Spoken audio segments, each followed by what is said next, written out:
জনগণ মাথায় বোতল ছুঁড়ে মেরেছিল, তারপরে কি ভালো মন্দের পার্থক্য বুঝে গেল বাংলাদেশের তথ্য উপদেষ্টা মাহফুজ আলম? শোনা যাচ্ছে নিজের সামাজিক মাধ্যমে বাংলাদেশের জনগণের কাছে ক্ষমা চাইছে মাহফুজ। অনেক হয়েছে নাটক, অনেক হয়েছে ছেলে খেলা, দেশের সঠিক উন্নয়নের জন্য নির্বাচিত সরকার চাই।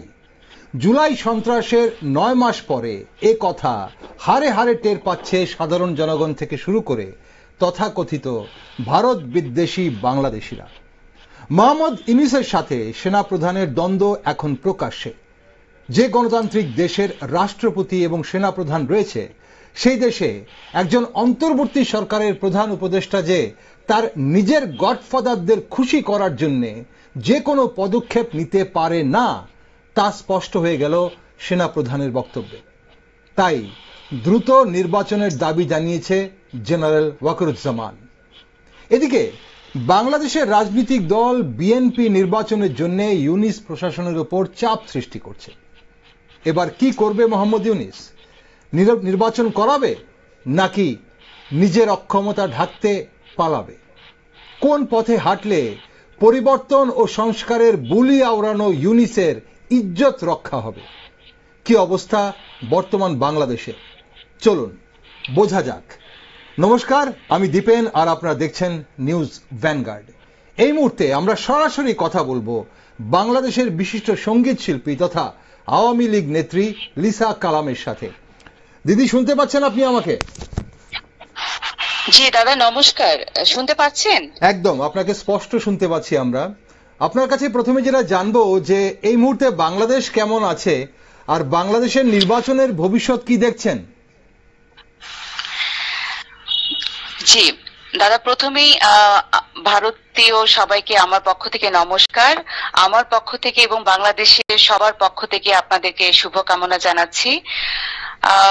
দাদা, আসলে যারা আমরা 1971 সালে আমাদের যাদের জন্ম হয়নি, আমরা 71-এর পরে যারা জন্ম নিয়েছি, তারা আসলে 25শে মার্চ আমরা দেখিনি। আমি একজন বীর মুক্তিযোদ্ধার সন্তান। আমি আমার বাবার মুখে শুনেছি যে 25শে মার্চের সে কালো রাত্রের কথা।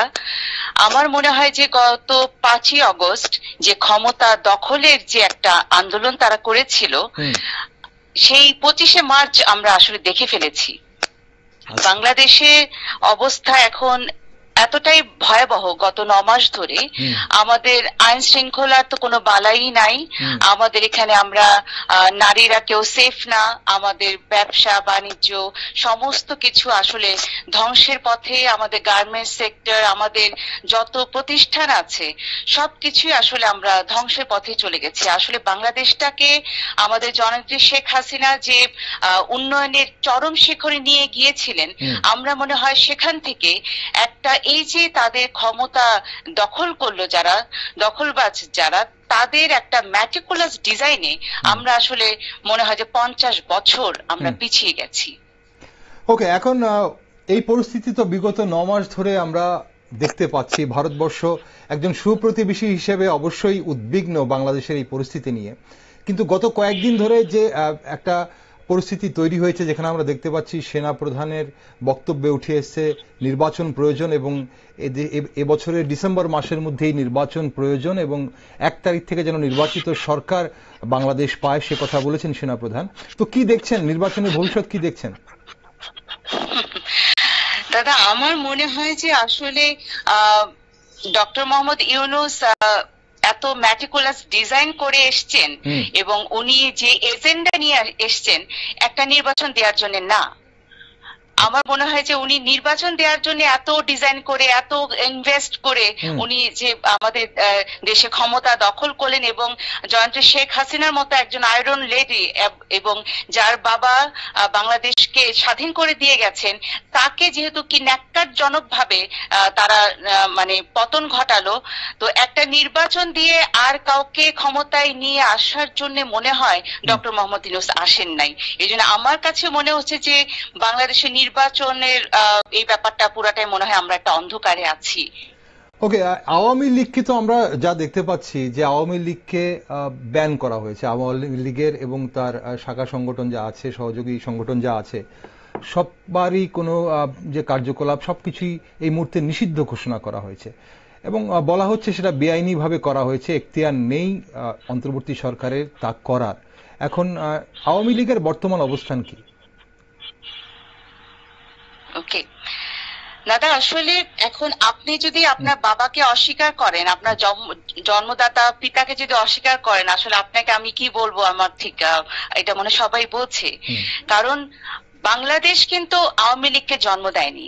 আওয়ামী লীগ কিন্তু বাংলাদেশ নামক একটি রাষ্ট্রকে পৃথিবীর মানচিত্রে তুলে ধরেছে।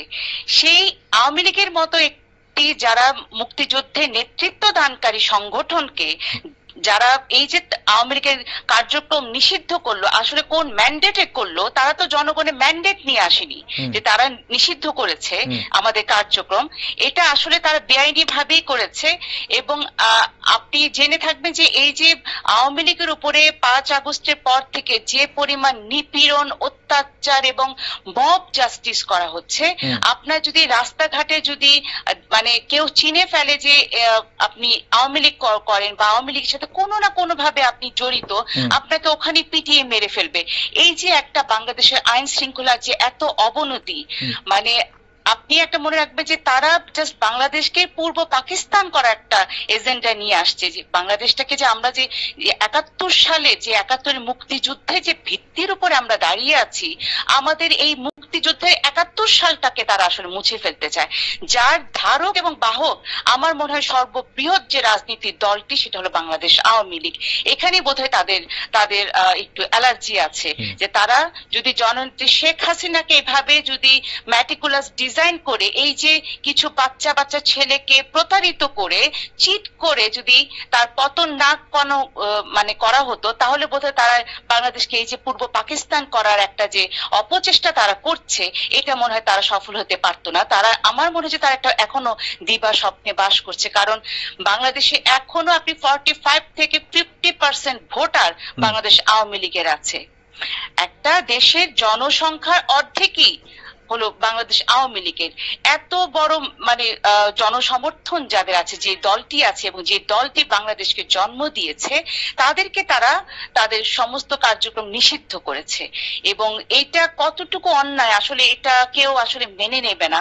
আর আমরা যারা মানে মুক্তিযোদ্ধার সন্তানরা এখনো বেঁচে আছি, আমরা যারা মুক্তিযুদ্ধের সপক্ষে শক্তি, আমরা যারা করি, আমরা দাদা জান দিয়ে দেব, আমরা দেশ দেব না। ওকে দিদি, একটা শেষ প্রশ্ন আপনার কাছে। যে বর্তমান পরিস্থিতির কথা আপনি ব্যাখ্যা করলেন বাংলাদেশের, এবং বিগত 9 মাস ধরে আমরাও দেখছি বাংলাদেশের যে পরিস্থিতি, যে অস্থির পরিবেশ এবং সেখানে যেভাবে আইন শৃঙ্খলা ভেঙে পড়েছে, মুক্তির পথ কিভাবে দেখছেন, কি আশা করছেন? দাদা, সবচেয়ে বড় কথা হলো যে 25 মার্চে আমাদের নদী যখন পাকিস্তানিদের শকুনের মানে হামলায় আমাদের যখন রক্তের বন্যা বয়ে যাচ্ছিল, প্রথমে ভারতীয় আপনাদেরকে ধন্যবাদ জানাই, কৃতজ্ঞতা জানাই যে তখন বিশ্বে কেউ কিন্তু আমাদের বাংলাদেশের পক্ষে ছিল না, একমাত্র ভারত ছাড়া। এবং এখান থেকে যদি মুক্তির পথ বলেন, যে আমি যতটুকু মনে করি যে গতকাল বা আমাদের সেনা প্রধান উনি যে একটা বক্তব্য দিয়েছেন, তারপরে বোধহয় একটু নড়ে চড়ে বসেছে। এবং আমরা আসলে আমাদের দেশপ্রেমিক সেনাবাহিনীর কাছ থেকে আমরা কিন্তু সেটাই আশা করি। আমরা এখনো হতাশ না, আমরা এই আশাটা এখনো বুকে বাঁধতে চাই যে আমাদের দেশপ্রেমিক সেনাবাহিনী আমাদের পক্ষে থাকবে, আমাদের স্বাধীনতা, আমাদের স্বাধীন রাষ্ট্র, স্বাধীন সার্বভৌমত্ব রক্ষা করার দায়িত্বে তারা যে ওত নিয়েছে সেটাতে তারা ওয়াকিবহল থাকবে, এবং আমরা তাদের প্রতি সে আশা রাখতে চাই।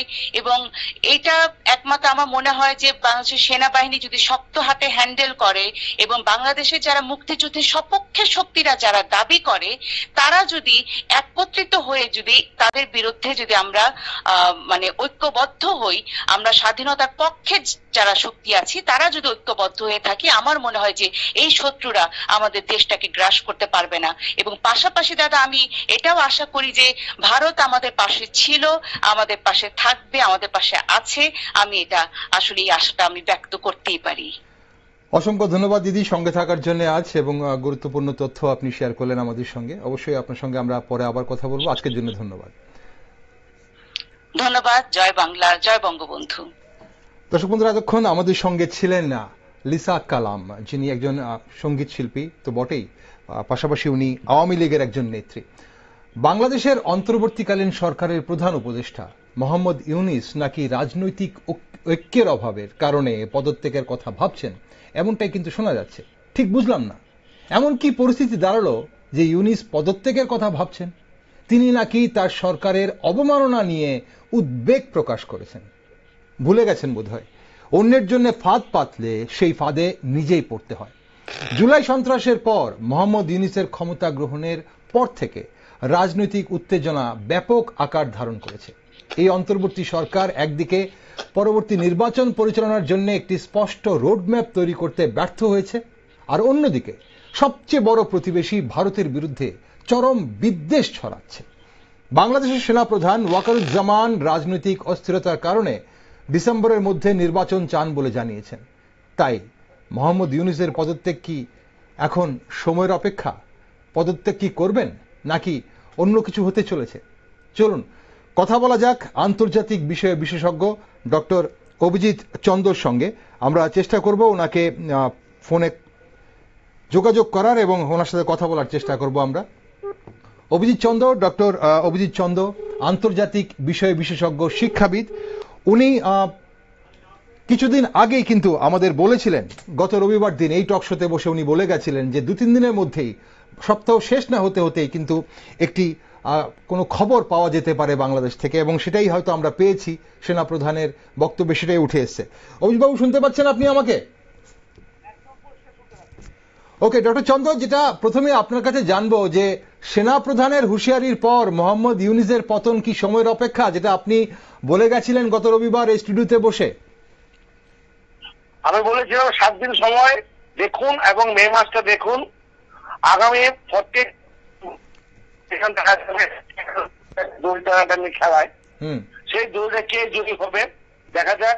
সেনাবাহিনী আজকে থেকে গোটা ঢাকার সব জায়গা দখল নিয়েছে, বিশেষ করে ঢাকা বিমানবন্দর এবং ঢাকার যে বড় সরকার অফিসগুলো আছে সেগুলো সবগুলো দখল নিয়ে নিয়েছে। ব্যাপারটা হলো সমস্যাটা কোত্থেকে শুরু,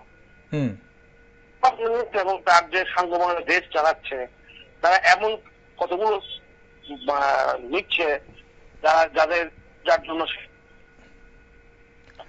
ডক্টর চন্দ্র, আপনি যেখানটায় দাঁড়িয়ে আছেন হয়তো নেটওয়ার্কের সমস্যা হচ্ছে। আপনি যদি যেখানে দাঁড়িয়ে আছেন বা বসে আছেন ওখান থেকে একটু সরে আসতে পারেন, তাহলে আমরা একটু স্পষ্ট আপনার কথাগুলো শুনতে পাবো। হ্যাঁ বলুন। আমার মনে হয় তখন যেভাবে চালাচ্ছিল সেটা অনেকে পছন্দ করছিল না, কারণ যে 3টে বিষয় উঠে এসছে, যে সেটা হলো প্রথমত একটা করিডোরের ব্যাপার উঠে এসছে, অর্থাৎ বাংলাদেশের চট্টগ্রাম বা কক্সবাজারে ওই অঞ্চলে যারা রোহিঙ্গা কক্সবাজার তৈরি করে করিডোর ওদের জন্য, ওরা যাতে মানবিক সাহায্য পায় রাষ্ট্রসংঘ থেকে বলে গেছিল এসে। তো দেখা যাচ্ছে গত 2 দিন যাবৎ সেখানে অনেক সৈন্য যাদের কথাবার্তা এবং গায়ের রং বাংলাদেশিদের মতো নয়, কেউ কেউ অনুমান করছে এগুলি এরা আমেরিকা যুক্তরাষ্ট্রের সৈন্য। আচ্ছা, এই ব্যাপারে আমাদের যে বাংলাদেশের যে সেনাপ্রধান ওয়াকারুজ্জামান উনি কিছু বলছে, আমার সাথে কোনো কথাবার্তা হয়নি। আচ্ছা, বিশাল বড় একটা গন্ডগোল এখানে। দ্বিতীয়ত, বাংলাদেশ চট্টগ্রামের সব মেইন পোর্ট, চট্টগ্রাম মংলা, এই পোর্ট গুলি অনেক কিছু ব্যক্তিগত মালিকানায় তুলে দিচ্ছিল। এত বড় সিদ্ধান্ত, এটা খুবই গুরুত্বপূর্ণ, সেটাও সরকার কারোর সাথে পরামর্শ করেনি। তৃতীয়ত, বলা হয়েছিল 1 বছরের মধ্যে ইলেকশন করবে, নির্বাচন। এখন বলছে নির্বাচন করব না, সেটা আরো 1 বছর দেরি হয়ে যাবে। ফলে অন্যান্য রাজনৈতিক সন্দেহ করছেন উনি হয়তো বা ইলেকশন করবেনই না, এইটা বলে আরো অনেকদিন চালিয়ে যাবেন স্বৈরতান্ত্রিক শাসনের ব্যবস্থা। এরপরে যে ঘটনাগুলো ঘটতে চলেছে, ভারতের সাথে সম্পর্ক উনি খারাপ করেছেন। ভারত আস্তে আস্তে করে যে সুবিধা বাংলাদেশকে দিয়েছিল, বাংলাদেশ যখন ভারতের সাথে খুব সম্পর্ক খারাপ করছিল, পাল্টা এসে ভারত চেষ্টা করেছে বাংলাদেশের এই সরকারকে বোঝানোর যে তোমাকে আমি যে সুবিধা দিয়েছি এটা একতরফা নয়, তুমি অনেক সুবিধা পেয়েছ। ফলে গত 6 মাসে আস্তে আস্তে করে ভারত সরকার বাংলাদেশকে যে করিডোর ট্র্যাক যাই দিয়ে সমস্ত বন্ধ করে দিয়েছে। ফলে ভারতের মধ্য দিয়ে ভারতের বাজারে যে জিনিস বিক্রি করতো সেটা বন্ধ হয়ে গেছে। তার থেকে বড় কথা, বাংলাদেশে যে রপ্তানি, বিরাট বড় রপ্তানি হতো ভারতের বন্দরের মধ্য দিয়ে, বাংলাদেশের বন্দরের ক্যাপাসিটি নেই। ভারত আস্তে আস্তে করে সেই জায়গাটায় হাত দিয়েছে। ফলে ইউনিট আস্তে আস্তে করে বাইরে মানে পৃথিবীতে এখন ঘরের সব জায়গায় চাপে পড়ে গেছে। এখন যেটা হয়, যে কোনো সরকার চালাতে গেলে প্রথম দরকার হয় তার যে নিজের সরকারের যে লোকগুলো আছে ওরা ওকে সাপোর্ট করছে কিনা। বিশেষ করে বাংলাদেশে এবং পাকিস্তানের ক্ষেত্রেও সেনাবাহিনী, ইউনিট সেনাবাহিনীকে চুটিয়ে দিয়েছেন। ফলে এই মুহূর্তে বাংলাদেশের খুব খারাপ অবস্থার মধ্যে যাচ্ছে। আমরা দুদিন দেখবো কি হয়। একটা খুব খারাপ পরিস্থিতি বাংলাদেশে তৈরি হয়েছে। ডক্টর চন্দ্র, একটা জিনিস কি মনে হয় যে মোহাম্মদ ইউনূস কি পদত্যাগ করবেন, বা যদি না করেন তাহলে পরিস্থিতি কোন দিকে যেতে পারে বলে আইডিয়া করছেন? মানে সেনা অভ্যুত্থান কি হতে পারে? সেনা অভ্যুত্থান দেখুন দু তিনটে, একটা হতে পারে যে মোহাম্মদ ইউনূস জিতে যান তাহলে সেনাপ্রধানকে সরতে হবে, শুধু সেনাপ্রধান না, বিমান বাহিনী অনেককেই সরতে হবে। আর যদি মোহাম্মদ ইউনূস সরে যান তার দুটি পথ খোলা আছে। একটা রাষ্ট্রপতি শাসন, সেটা আমাদের যে প্রেসিডেন্ট টুপ্পু আছেন ওনার মাধ্যমে আসতে পারে, কিংবা সরাসরি সেনা শাসন আসতে পারে। আর যেটা সবাই ভাবছে যে শেষ চেষ্টা হিসেবে মোহাম্মদ ইউনূস বা তার সাঙ্গপাঙ্গরা যারা এখন দেশ চালাচ্ছে তার দেশে একটা জরুরি অবস্থা জারি করতে পারে। এই হলো ব্যাপার। আরেকটা ব্যাপার খুব গুরুত্বপূর্ণ, সেটা হলো বাংলাদেশের নিজস্ব যে দেশের মধ্যে যে আইন শৃঙ্খলা সেটা কিন্তু প্রায় ভেঙে পড়েছে। প্রতিদিন আন্দোলন, গত 9 মাসের মধ্যে প্রায় 300 কাছাকাছি আন্দোলন হয়েছে। প্লাস মব ভায়োলেন্স, কিছু হলে একদম লোক প্রচুর লোক জোগাড় করে আর ভাঙচুর করে দিয়ে চলে আসছে। এই বিভিন্ন ব্যাপারে অর্থাৎ মোহাম্মদ ইউনূস ঠিকভাবে রাষ্ট্র পরিচালনা করতে পারছেন না। এইটা সবার কাছে আস্তে আস্তে করে দিনের আলো মতো স্পষ্ট হয়ে যাচ্ছে। ঠিক, তাহলে আপনি গত রবিবার দিন বসে বলে গেছিলেন আমাদের এই স্টুডিওতে বসে যে সপ্তাহখানিকের মধ্যে কোনো কিছু একটা হতে চলেছে। এখন কি বা ইউনূসের পতন সময়ের অপেক্ষা বলে মনে করছেন? মানে পতন হবে কিনা বলা যাচ্ছে না, বেশ একটা ক্রাইসিসের মধ্যে যে উনি আছেন মোহাম্মদ ইউনূস এবং তার যারা এখন রাষ্ট্র চালাচ্ছে এটা পরিষ্কার বোঝা যাচ্ছে। তবে এই মুহূর্তে ভারতকে সতর্ক থাকতে হবে, কারণ বাংলাদেশে কোনো কিছু ঘটলে প্রচুর লোকের ঢল ভারতবর্ষে নামে। আমাদের সরকার এবং কেন্দ্রীয় সরকার সবাই তটস্থ অবস্থায় আছে সীমান্তে, এটা আমাদের খেয়াল রাখতে হবে। আর বাংলাদেশের এই এখন বাংলাদেশের মানে কি বলবো, আমেরিকা যুক্তরাষ্ট্র, চীন, কিছুটা ভারত, বাংলাদেশে বিএনপি, জামায়াতে ইসলামী, তারপর ওদের নতুন দল হয়েছে জাতীয় নাগরিক পার্টি, আওয়ামী লীগকে ব্যান করেছে, আওয়ামী লীগের প্রচুর সমর্থক আছে। এই 7-8টা গ্রুপ মিলে একটা বিশাল জটিল পরিস্থিতি। ঠিক, এই জটিল পরিস্থিতি কি রূপ নেয় এটা আর বেশি দিন না, আপনি রোববার পর্যন্ত দেখুন কি দাঁড়ায় জিনিসটা। 48 আওয়ার্স। ঠিক, আর 2-3 দিনের মধ্যে আরো কিছু আমরা অপেক্ষা করছে বাংলাদেশ অবশ্যই। আর অসংখ্য ধন্যবাদ ডক্টর চন্দ্র এই মুহূর্তে আমাদের সঙ্গে থাকার জন্য এবং আপনার গুরুত্বপূর্ণ আলোচনা করার জন্য, টেলিফোনে আমাদের সঙ্গে থাকার জন্য ধন্যবাদ আপনাকে। ধন্যবাদ আপনাকে। দর্শক বন্ধুরা, এতক্ষণ ডক্টর অভিজিৎ চন্দ্র ছিলেন আমাদের সঙ্গে। আসলে চিকেন নেক কবজা করে উত্তর পূর্ব ভারতকে বিচ্ছিন্ন করার হুমকি ধমকি দিচ্ছিলেন তথাকথিত সমুদ্রের অভিভাবক বাংলাদেশের প্রধান উপদেষ্টা মোহাম্মদ ইউনূস। এবার নিজের গদি সামলাতে হিমশিম খাচ্ছে ইউনূস নিজেই। লালমনিরহাট বিমান ঘাঁটি থেকে শুরু করে রাখাইন মানবিক করিডোর কিংবা চট্টগ্রাম বন্দর অন্যান্য কারোর কাছে হস্তান্তর করার অধিকার একমাত্র নির্বাচিত সরকারের রয়েছে।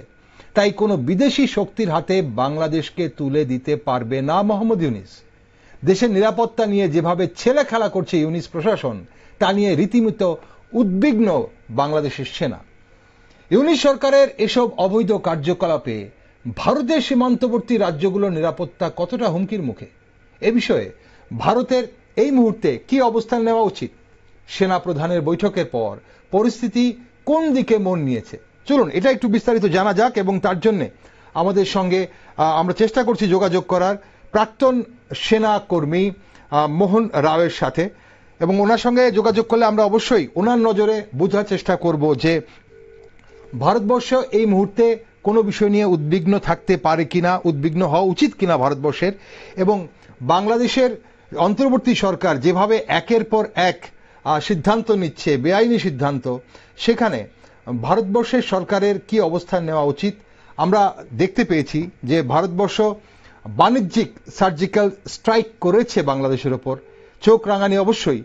পাকিস্তানের ওপর যে অপারেশন সিন্দুর করেছে তাতে শায়েস্তা হয়নি বাংলাদেশের, তাই সেখানে বাংলাদেশকে আরো একবার কিন্তু আমরা অনেক আগে থেকে বাংলাদেশকে সতর্ক করা হচ্ছিল, কিন্তু সেই সতর্ক বাংলাদেশ মানেনি। তাই এই মুহূর্তে ভারতের কতটা উদ্বিগ্ন হওয়া উচিত, কতটা চিন্তিত থাকা উচিত ভারতের, সে বিষয়ে আমরা কথা বলার জন্য আমরা চেষ্টা করছি প্রাক্তন সেনাকর্মী মোহন রাওর সাথে কথা বলার। মোহনবাবু, শুনতে পাচ্ছেন আপনি আমাকে? হ্যাঁ, নমস্কার। নমস্কার। হ্যাঁ মোহনবাবু, যেটা আপনার কাছে জানতে চাইবো, এই মুহূর্তে বাংলাদেশের পরিস্থিতি নিয়ে আমরা সবাই ওয়াকিবহল রয়েছি এবং সেখানে সেনাবাহিনীর যিনি ওয়াকারুজ্জামান, জেনারেল ওয়াকারুজ্জামানের বক্তব্যের পর অনেকটাই কিন্তু সুর নরম হয়ে গেছে এবং একটা বিশৃঙ্খলা পরিবেশ সৃষ্টি হচ্ছে বলে অনেকেই মনে করছেন বাংলাদেশে। এখন লালমনিরহাট বিমান ঘাঁটি থেকে রাখাইন মানবিক করিডোর, মোহাম্মদ ইউনিস যে বিতর্কিত সিদ্ধান্তগুলো নিচ্ছিলেন, তার জন্য ভারতের নিরাপত্তা কি কোনোভাবে হুমকির মুখে আছে বলে আপনি মনে করেন? দেখুন, ভারতের নিরাপত্তা এই মুহূর্তে একটু ডিফিকাল্ট সিচুয়েশনে তো দাঁড়িয়ে আছে। তার কারণ হচ্ছে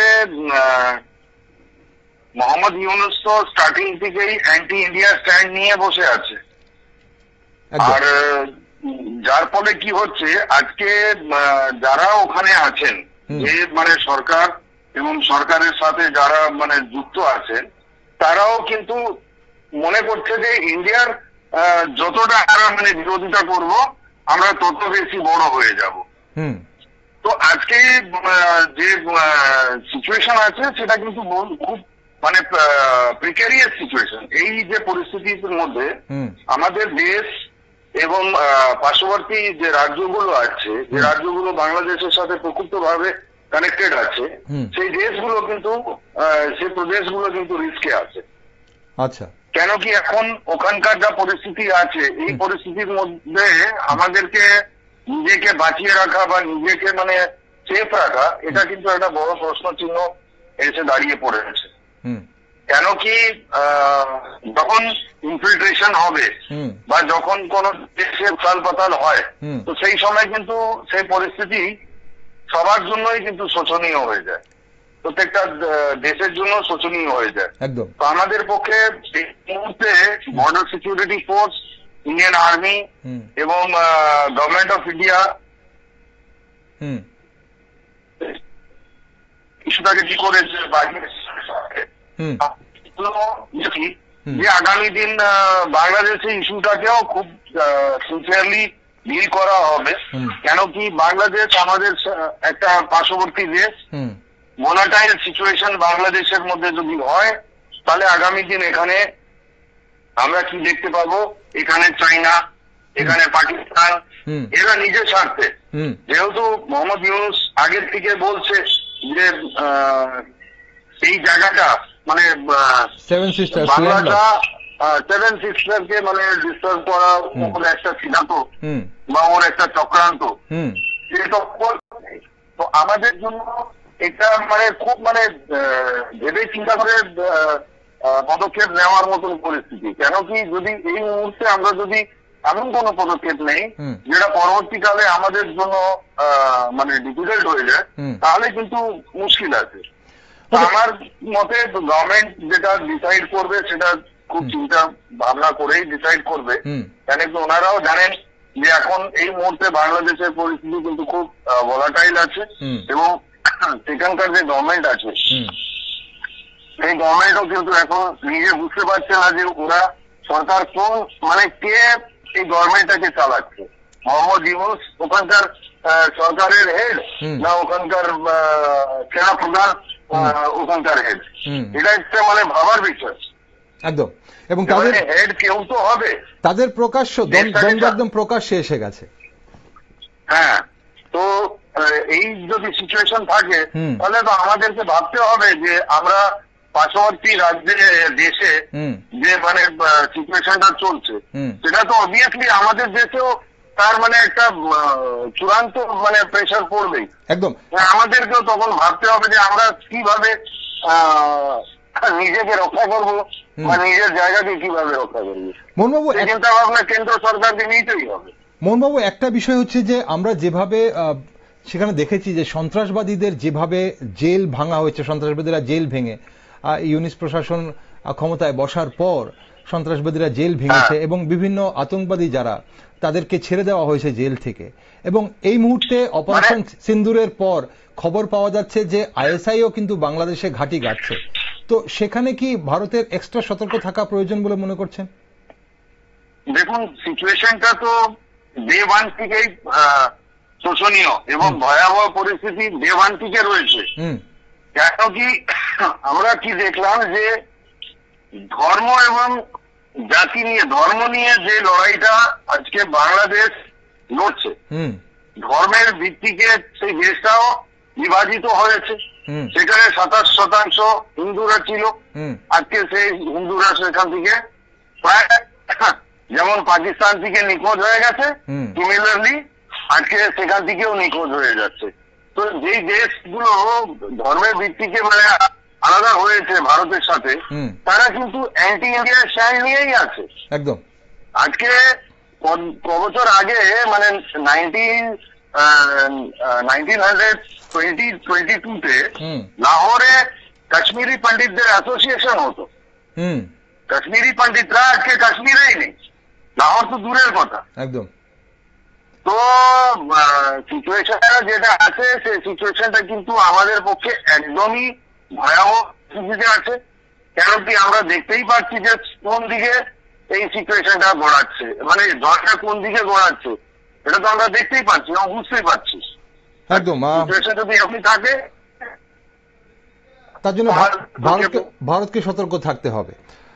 ভারতকে পূর্ণভাবে সতর্ক থাকতে হবে। অসংখ্য ধন্যবাদ মোহনবাবুর সঙ্গে থাকার জন্য আছে এবং গুরুত্বপূর্ণ আলোচনা করার জন্য ধন্যবাদ আপনাকে। ধন্যবাদ।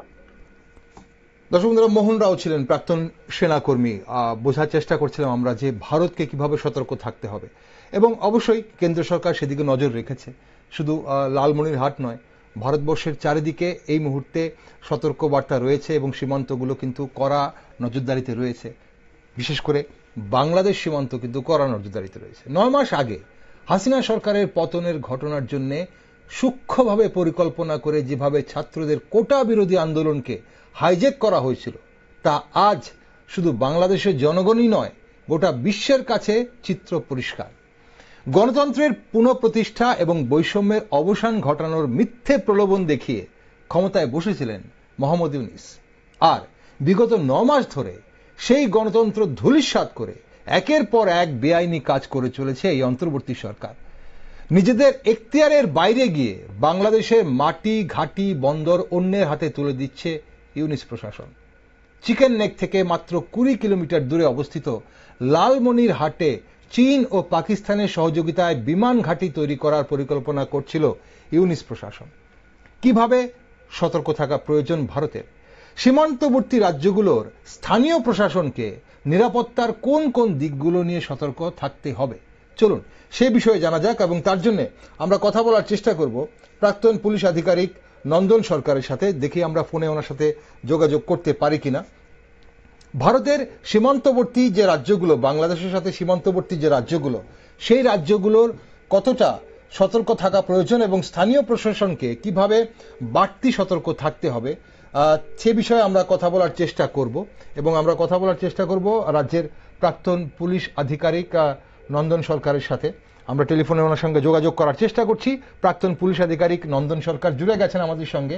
নন্দনবাবু, আপনি শুনতে পাচ্ছেন আমাকে? হ্যাঁ, শুনতে পাচ্ছি। নন্দনবাবু, দ্রুত পরিবর্তন হচ্ছে বাংলাদেশের পরিস্থিতি, কি মনে করছেন কিভাবে সতর্ক থাকা দরকার ভারতের? বাংলাদেশের পরিস্থিতি যদি এরকম একটা হবে, সেরকম একটা আমরা আগেই একটা অনুমান করেছিলাম যে দেশে কোন ধরনের সুচিন্তা নেই, যে দেশের প্রশাসনে মৌলবাদীদের দমরমা, এবং যে দেশে তার উপকারীকে বলে যায় চূড়ান্ত বেইমানি করে একটা যে দেশ ওদের স্বাধীনতা এনে দিয়েছে, সেই দেশের সঙ্গে বেইমানি করে এবং সেই দেশের বিরুদ্ধে ভারতের সেই শত্রুদের সঙ্গে হাত মিলিয়ে সেই স্বাধীনতা যে দেশে দিয়েছে তার সঙ্গেই চূড়ান্ত শত্রুতা করা, সেটা একমাত্র বাংলাদেশের বর্তমান যারা শাসক আছে তাদেরই মানা। তো সেটা স্বাভাবিকভাবে আমরা মনে করেছিলাম যে এদের আয়ু বেশি দিন নয়, একদিন হয়তো এরা যেরকম পরিণতি হয়েছিল এর আগে যাদের যাদের এরকম সেরকম হয়তো একটা হবে, তাই দেখতে পাচ্ছি এখন হয়তো এদেরও এরকম অবস্থাই হচ্ছে, এখন পালিয়ে বেড়াচ্ছে। এখন নন্দনবাবু, একটা কথা বলা হচ্ছে যে এই যে লালমনিরহাটের যে বিমান ঘাঁটি, যেটা চিকেন নেক থেকে 20 কিলোমিটার বাংলাদেশের ভেতরে, বা এই যে রাখাইন মানবিক করিডোর, বা আমাদের এই চট্টগ্রাম বন্দর তুলে দিচ্ছে অন্যদের হাতে ইউনিস প্রশাসন, সেখানে সীমান্তবর্তী রাজ্যগুলোর স্থানীয় প্রশাসনকে নিরাপত্তার কোন কোন দিকগুলো একটু সতর্ক থাকতে হবে বলে মনে করেন? বিশেষ করে বাংলাদেশের যে পরিস্থিতি চলছে এবং সেনাপ্রধানের এই বক্তব্যের পর আবারও একটা কোনো কিছু হবার আশঙ্কা করছে বিশ্ববাসী। তো সেখানে রাজ্যের, বিশেষ করে আমাদের রাজ্যের, যেহেতু আমাদের একদম সীমান্তবর্তী রাজ্য, তো সেখানে সীমান্তবর্তী রাজ্যগুলো স্থানীয় প্রশাসনকে কোন কোন দিকগুলো নিয়ে সতর্ক থাকতে হবে বলে আপনি মনে করেন? দেখুন, আমাদের যে কোনো একটা দেশের প্রতিরক্ষা মানে ওর যে ফরেন যে অ্যাগ্রেশন, সেটা থেকে যে দপ্তর দেখে বা যারা দেখে সেটা হলো প্রতিরক্ষা ডিফেন্স মিনিস্ট্রি, সেটা কেন্দ্রীয় সরকারের অধীন। একই সঙ্গে যে ফার্স্ট লাইন অফ ডিফেন্স আছে, যেটাকে আমরা বলি যে বর্ডারে যারা বর্ডার সিকিউরিটি গার্ডস আছে, এখানে বাংলাদেশ সীমান্তে আছে বর্ডার সিকিউরিটি ফোর্স, বা আমার মায়ানমার সীমান্তে আছে ধরুন আসাম রাইফেলস। তো এদের বলা হয় ফার্স্ট লাইন অফ ডিফেন্স। এরা সবাই কেন্দ্রীয় সরকারের প্রতিরক্ষা দপ্তর এবং ওই স্বরাষ্ট্র দপ্তরের অধীনে। তো এরা এখানে যথেষ্ট পরিমাণে আছে। একই সঙ্গে ইন্টারনাল যে ডিসিপ্লিন বা ইন্টারনাল যে অর্ডার, ল অ্যান্ড অর্ডার, সেগুলো রক্ষা করার দায়িত্ব প্রত্যেকটি রাজ্য সরকারের, এবং রাজ্য সরকার সেজন্য যথেষ্ট সতর্কতা নিয়ে এই যে বর্ডার সিকিউরিটি ফোর্স বা আদার যেসব বর্ডার সিকিউরিটি গার্ডসরা আছে তাদের সঙ্গে স্টেট পুলিশকে ইন্টিগ্রেশন করে সেখানে রেগুলার একটা ইন্টেলিজেন্স শেয়ারিং, এবং কারা কারা ঢুকে পড়েছে, কারা কারা ভিতর থেকে স্যাবোটেজ করতে পারে, সেগুলোর জন্য ভারতের যে ইন্টেলিজেন্স এজেন্সিগুলোকে এখনই উচিত শক্তিশালী করা, এবং একই সঙ্গে জনসাধারণকে উজ্জীবিত করা, যাতে তাদের আশপাশে কারা আসছে কারা আসছে তাদের নিয়ে যদি জনসাধারণ যদি সচেতন থাকে, তাহলে একমাত্র হয়তো কোন ধরনের নাশকতামূলক কাজ করতে পারবে না। ওকে, এখন এই অনুপ্রবেশ একটা বিরাট বড় সমস্যা, এবং অনেকেই বলছিলেন যে অনুপ্রবেশ তো সেই স্বাধীনতার পর থেকেই চলছে, দেশ ভাগ হবার পর থেকেই চলছে। কিন্তু এই অনুপ্রবেশ আটকানোর জন্য এই মুহূর্তে যদি বাংলাদেশের পরিস্থিতি আবার কোনোভাবে ওলটপালট হয়, বিগড়ে যায়, তাহলে সেখানে আবার একটা অনুপ্রবেশের চেষ্টা হবে বলে মনে করছেন অনেকেই। কি মনে করেন? আমাদের এখানে দু ধরনের অনুপ্রবেশ হয়। একটা তো হিন্দুদের অনুপ্রবেশ, আর একটা হলো বিশেষ একটা উদ্দেশ্য নিয়ে অন্য ধর্মের লোকদের এখানে ভারতের ভিতরে ঢুকে থাকা। এবং একই সঙ্গে দেখা যায় যে বাংলাদেশ এবং পাকিস্তানে ওখানকার মূল অধিবাসী যারা আছে, যেমন মুসলিমরা, কিন্তু ওখান থেকে ভারতে অনেক সুযোগ সুবিধা নিয়ে থাকে। এটা তাদের অনেকটাই আকর্ষণ করে ভারতে এসে থাকার জন্য, কারণ ভারতে এলেই এরা সবকিছু পেয়ে যায়, এবং এখানে যেহেতু একটা গণতান্ত্রিক সেট আপ আছে, সেখানে রাজনৈতিক ভোট ব্যাংকের একটা ব্যাপার আছে, সেই কারণে এরা এখানে ভীষণ প্রোটেকশনে থাকে এবং বিভিন্ন রাজনৈতিক দল এদের নিয়ে মাথায় তুলে রাখে। তো সেই কারণে ওদের কাছে কিন্তু অনেকটাই পছন্দ বাংলাদেশ এবং পাকিস্তান থেকে ভারতের ভিতরে থাকা। তো সেটা আমাদের কিছু রাজনৈতিক প্রশ্রয় হচ্ছে, কিছু নানা কারণে হচ্ছে, কিন্তু এরা এসে এখানে ওদের মন কিন্তু পড়ে থাকে অন্যদিকে। এটা ভারতে এসে খাবে দাবে সবকিছু করবে, কিন্তু অন্যদিকে তো এদের থেকে সতর্কতা থাকা দরকার। একই সঙ্গে বর্ডার সিকিউরিটি ফোর্সকে যারা যদি প্রশ্রয় দিয়ে থাকে, কোনো বিএসএফ বা আদার কোনো বর্ডার সিকিউরিটি গার্ড যারা যে অনুপ্রবেশ ঠিক মতো ঠেকাতে পারছে না, এদের মধ্যে শাস্তিমূলক ব্যবস্থা নেওয়া দরকার। একই সঙ্গে পুলিশের লোকদেরও সেন্সিটাইজ করা উচিত, যাতে বিভিন্ন রেলওয়ে, বন্দর এবং যেন দিকে আসছে সেগুলো নিয়ে ইন্টেলিজেন্স কালেক্ট করে এগুলোকে ধরপাকড় করা এবং ইমিডিয়েটলি এদের বিরুদ্ধে ব্যবস্থা নেওয়া। অসংখ্য ধন্যবাদ নন্দনবাবু, খুব গুরুত্বপূর্ণ আলোচনা করলেন আপনি আজ ফোনে। সঙ্গে থাকুন আপনি। অসংখ্য ধন্যবাদ। ধন্যবাদ। দর্শক বন্ধুরা, নন্দন সরকার, প্রাক্তন পুলিশ আধিকারিক, বলছিলেন আপনি কিভাবে আমাদের ইন্টারনাল সিকিউরিটিকে আরো বেশি সতর্ক থাকতে হবে ভারতবর্ষে। বিভিন্ন যে সীমান্তবর্তী রাজ্যগুলো রয়েছে ভারতের, সেই সব সীমান্তবর্তী রাজ্যগুলোর ইন্টারনাল সিকিউরিটি আরো কড়া থাকতে হবে, সতর্ক থাকতে হবে, ইন্টেলিজেন্সকে খুবভাবে সতর্ক থাকতে হবে। আসলে বাংলাদেশ ভারতের শত্রু নয়, বাংলাদেশের মানুষের সাথে ভারতের কোনো শত্রুতামি কিন্তু নেই। কাঁটাতারের ওই পারের মানুষগুলোর জন্য এপারের মানুষগুলোর হৃদয়ে বরাবরই একটা অন্যরকম স্থান রয়েছে, আবেগ রয়েছে। 47-এর আগে তো দেশটা একই ছিল, কিন্তু 1971-এ পাকিস্তানের হাত থেকে বাংলাদেশকে স্বাধীন করার পর থেকে ভারত নানানভাবে বাংলাদেশকে সাহায্য করে আসছে, কিন্তু গত বছরের জুলাই সন্ত্রাসের পর থেকে কট্টর সন্ত্রাসী ও পাকিস্তানি উগ্র মৌলবাদী মানসিকতার জিহাদিরা এবং তাদের নেতা মোহাম্মদ ইউনূসের ভারত বিরোধী জিগিরের ফলে দুদেশের সম্পর্কের মধ্যে ফাটল ধরেছে। তাই বাংলাদেশের অন্তর্বর্তী সরকারকে শায়েস্তা করতে কূটনৈতিক পদক্ষেপ নিয়েছে ভারত। সার্জিক্যাল স্ট্রাইক করা হয়েছে বাণিজ্যে। বিশেষজ্ঞরা মনে করছেন বাংলাদেশ ছাড়া ভারতের চলবে, কিন্তু ভারত ছাড়া বাংলাদেশ পারবে তো? চলুন আরো একটু বিস্তারিত জানা যাক এই মুহূর্তে বাংলাদেশের রাজনৈতিক পরিবেশ কেমন এবং সেখানে বাংলাদেশে যে অস্থিরতার সৃষ্টি হয়েছে তা কতদিনের মধ্যে সমাধান হতে পারে, সেসব বিষয় নিয়ে কথা বলার জন্য আমরা চেষ্টা করব প্রবাসী সাংবাদিক সাথে কথা বলার। উনি জুড়ে গেলে অবশ্যই আপনাদের সঙ্গে আমরা ওনার কথা শোনাতে পারবো। আমরা চেষ্টা করছি ওনার সঙ্গে যোগাযোগ করার। সুশান্ত দাশগুপ্ত প্রবাসী সাংবাদিক বাংলাদেশের, ওনার সাথে আমরা কথা বলার চেষ্টা করব। এই মুহূর্তে আমাদের সাথে জুড়ে গেছেন প্রবাসী সাংবাদিক সুশান্ত দাশগুপ্ত। সুশান্ত বাবু, আপনি শুনতে পাচ্ছেন আমাকে? আমি শুনছি। সুশান্ত বাবু, প্রথমেই আপনাকে বা আপনার কাছে যেটা জানতে চাইবো যে বর্তমান বাংলাদেশের পরিস্থিতি কেমন দেখছেন, বিশেষ করে রাজনৈতিক পরিবেশ ঠিক কেমন, আর নির্বাচন নিয়ে কি বলছে সবাই? বর্তমানে বাংলাদেশের পরিস্থিতি গুলাকে আপনারা হয়তো দেখছেনই। মূলত যে বিষয়টা হয়েছে গত এক সপ্তাহের যে ডেভেলপমেন্ট বাংলাদেশের রাজনৈতিক পরিস্থিতিতে, এটা হলো বর্তমানে যে অবৈধ ইন্টারিম গভর্নমেন্ট আছে তাদের সাথে বাংলাদেশ সেনাবাহিনীর একটা দূরত্ব তৈরি হয়েছে। এটা মূলত তৈরি হয়েছে আমার জানা মতে, ইন্টারনালি আমি যতটুকু জানতে পেরেছি যে বাংলাদেশ সেনাবাহিনীর কিছু কর্মকর্তাকে প্রমোশন দেওয়ার চেষ্টা হচ্ছিল বাংলাদেশ সেনাবাহিনীর সেনাপ্রধানকে ডিঙ্গিয়ে, মানে সেনাপ্রধানকে অন্ধকারে রেখে বর্তমানে ইন্ডিয়া সরকার কিছু সেনা অফিসারকে প্রমোশন দিতে চাচ্ছিল, স্পেশালি লেফটেন্যান্ট জেনারেল থেকে মেজর জেনারেল করতে চাচ্ছিল। এই বিষয়টা আসলে সেনাপ্রধান পজিটিভলি নেননি। এটা একটা বিগ ইস্যু। আরেকটা ইস্যু হলো যে নিরাপত্তা উপদেষ্টা একজন আছেন খলিলুর রহমান, তো উনার সাথেও আসলে সেনা প্রধানের একটা দূরত্ব তৈরি হয়েছে। এই দুইটা বিষয়েই মূলত বাংলাদেশ সেনাবাহিনী পার্সোনালি নিয়েছে বাংলাদেশ সেনাবাহিনীর প্রধান, এবং পরবর্তীতে সেনাবাহিনীর প্রধান, নৌবাহিনীর প্রধান, বিমান বাহিনীর প্রধান, তারা মূলত একই ব্যাচমেট। তো তারা মিলে অবৈধ ইন্টারিম গভর্নমেন্টের প্রধানকে গিয়ে সরাসরি বলেছে যে আপনি এগুলো বন্ধ করেন, এবং আপনি অবশ্যই করিডোর ইস্যু বন্ধ করতে হবে, তারপরে বন্দরের একটা বিষয় আছে এটা বন্ধ করতে হবে। তো এই হলো আসলে লেটেস্ট ডেভেলপমেন্ট। পরিপ্রেক্ষিতে সেনাবাহিনী সম্মিলিতভাবে স্ট্রংলি জানিয়ে দিয়েছে যে ডিসেম্বরের মধ্যে আপনাকে ইলেকশন করতে হবে, এবং আপনার কাজ কোনো সংস্কার না, আপনার কাজ হলো ইলেকশন করা। তো ইলেকশন আপনাকে করতে হবে ডিসেম্বরের মধ্যে। যদি আপনি ইলেকশন করতে না পারেন তো পরবর্তীতে আমরা আমাদের ব্যবস্থা নেব। তো এই হলো টোটাল ডেভেলপমেন্ট। এর প্রেক্ষিতে আপনারা হয়তো দেখতেই পাচ্ছেন যে কি হচ্ছে দেশে আর কি।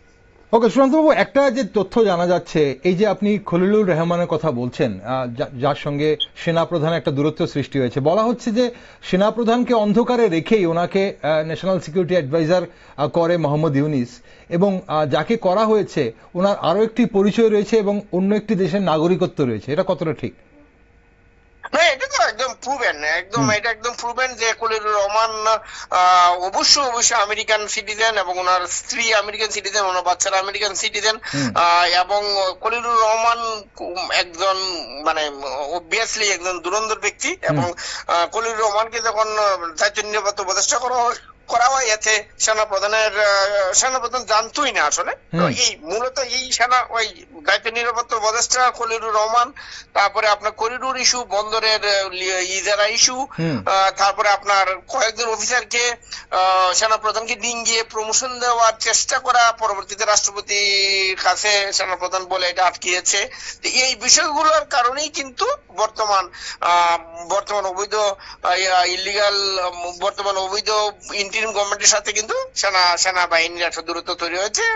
পরিপ্রেক্ষিতে আপনি দেখতে পাচ্ছেন যে এই যে তথাকথিত বৈষম্য বিরোধী ছাত্রদের যে নতুন পার্টি এনসিপি, এই এনসিপির সাথে একটা দূরত্ব তৈরি হয়েছে স্বাভাবিকভাবেই। তাছাড়া আরেকটা বিষয় আমি বলতে ভুলে গেলাম যে বিএনপির একটা বিষয় আছে। বিএনপিও চাচ্ছে যে কোনো মূল্যে ইলেকশন করতে, কারণ বিএনপি আপনি হয়তো জানবেন যে বাংলাদেশ আওয়ামী লীগের কার্যক্রম স্থগিত করা হয়েছে। এটা আসলে মূলত বিএনপির একটা চাল ছিল। বিএনপির কথা হলো যে যেহেতু এখন আওয়ামী লীগ নাই, মানে technically Awami League, theoretically Awami League election করতে পারবে না তাদের মনে হচ্ছে।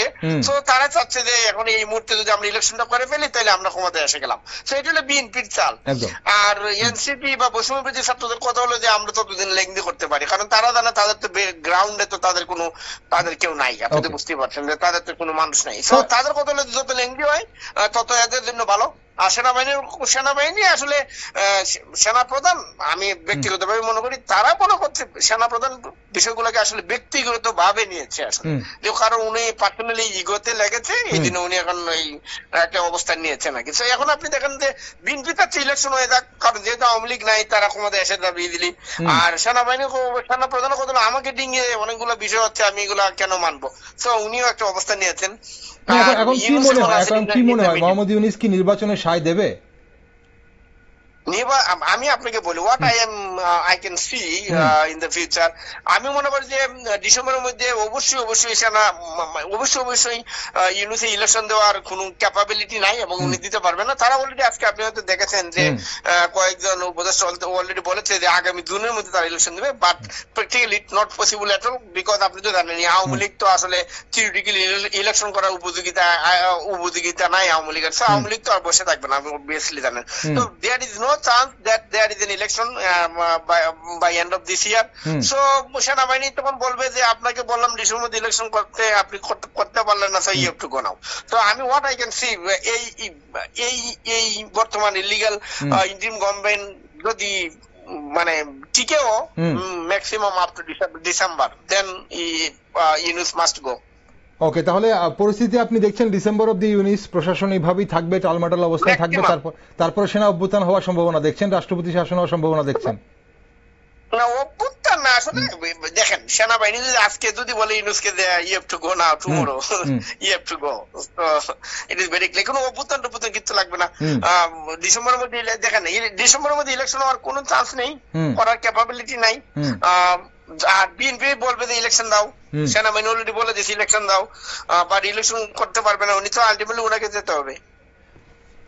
অসংখ্য ধন্যবাদ সুশান্ত বাবু, আজ খুব গুরুত্বপূর্ণ আলোচনা করলেন, আপনি ডেভেলপমেন্ট সম্পর্কে জানালেন আমাদের, ধন্যবাদ আপনাকে। ধন্যবাদ আপনাকে দাদা। দর্শক বন্ধুরা, সুশান্ত দাশগুপ্ত প্রবাসী সাংবাদিক বিস্তারিত বললেন কি হতে চলেছে এবং সত্যি কি মোহাম্মদ ইউনূস সায় দিতে পারবে। যে ডিসেম্বরের মধ্যে যে নির্বাচন করানোর কথা বলা হচ্ছে, মোহাম্মদ ইউনূস কি সত্যি সেই নির্বাচন করাতে পারবে? উনি বলছেন পারবেন না, হয়তোবা পরিস্থিতি অন্যদিকে মোড় নিতে পারে। তবে দ্রুত কিন্তু পাল্টে যাচ্ছে বাংলাদেশের পরিস্থিতি, একে একে সমর্থক এবং সঙ্গীরা সঙ্গ ছাড়ছে মোহাম্মদ ইউনূসের। চারিদিক থেকে কোন ঠাসা ইউনূস এখন পদত্যাগের অজুহাত খুঁজছে। একইভাবে ইউনূসের বিভিন্ন উপদেষ্টাদের মধ্যে দ্বন্দ্ব এখন প্রকাশ্যে আসতে শুরু করেছে। বিশেষজ্ঞরা মনে করছেন অন্তর্বর্তী সরকারের ওপর ভরসা রাখতে পারছে না বিএনপি সহ বাংলাদেশের অন্যান্য রাজনৈতিক দলগুলো।